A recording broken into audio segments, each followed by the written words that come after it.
สวัสดีค่ะเอดีนงคารชัยสุขผู้จัดการโมบายสาขาอีสานเหนือค่ะวันนี้เนาะค่ะเขาก็จะมาติดตามเบิ่งเนาะค่ะคุณแม่ที่เพิ่นได้ทานโสมเพิ่นป่วยเป็นโรคหยังอยู่บ้านอีหยังเนาะค่ะเห็นท่านกอดโสมเกาหลีตังกุยพัดเนาะค่ะสวัสดีค่ะคุณแม่สวัสดีค่ะ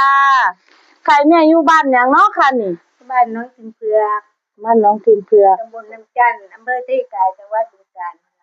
ค่ะจังหวัดบึงกาฬเห็นนี่แม่กอดโสมเกาหลีตังกุยพัดอีแม่ป่วยเป็นหยังเนาะค่ะแม่ก็เป็นหลายโรคอยู่เบาหวานแน่ความดันแน่ค่ะบ้านนี้ได้มากินอันนี้ล่ะเพิ่นเอาโสมนี่ล่ะไปให้กินก็ขาที่สิเกิดอ่อนขานี่เห็นนอนตอนที่เสียตั้งนอนเลยลุกบ่ได้แม่ลุกได้อยู่นอนกับบ่แม่นว่าติดเจียปานใดแต่ย่างอยู่แก๊กๆนำนั้นล่ะแต่ขาบ่ค่อยแข็งแรงเนาะค่ะขานี่อ่อนขาบ่ค่อยแข็งแรง เนาะค่ะกินได้ดนปานใดแล้วค่ะจังบ่ทันเคิงกวดอยู่ยังรู้สึกว่าดีขึ้นขาแข็งขึ้นโยกขาก็ได้บ่อ่อนคือแต่กี้ปานใดนะอ๋อมื้อนี้ผู้ใดไปรับแม่มาคะแม่ก็ชื่อเพิ่นท่านไสสุนีบ่คะเนาะท่านไสสุนีเนาะค่ะไปรับมาจากบ้าน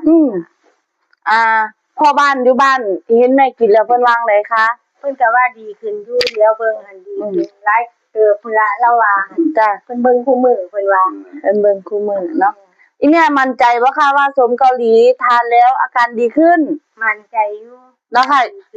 อยากให้แม่ชวนญาติพี่น้องของเฮาหรือว่าผู้ที่รู้จักเฮาอยากให้เพิ่นมารู้จักกับโสมเกาหลีตังกุยพัดแนะนำเพิ่นหน่อยค่ะแนะนำเพิ่นว่าถ้าเกิดว่าป่วยหรือว่ามีปัญหากับแม่จังซี่นะแบบแม่อย่างนี้นะค่ะต้องมาทานลองทานจ้ะลองแนะนำเพิ่นดูแม่เพิ่นไม่กินซ้ำตัวไปหาสมาชิกตัวเนาะสิค่ะแน่นะจ้ะเนาะค่ะแม่สิบอกเพิ่นว่าจังได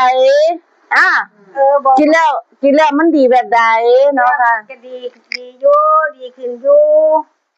กินข้าวก็กินได้หลายนะกินข้าวกินแซ่บบ่ใหญ่บ่ปลาข้างแล้วมันบ่กินฮอดยังขึ้นกินข้าวอันลูกก็มีสิยังขึ้นมื้อคืนว่ากินข้าวแซ่บบ่แม่เป็นตะอ้อขึ้นแล้วเนาะ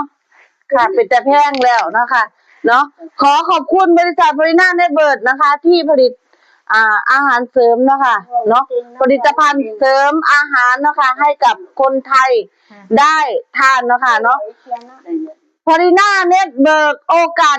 ดีๆที่ทำได้เลยใครรู้จักเราคนนั้นโชคดีโอ้เย็ดขอบคุณค่ะ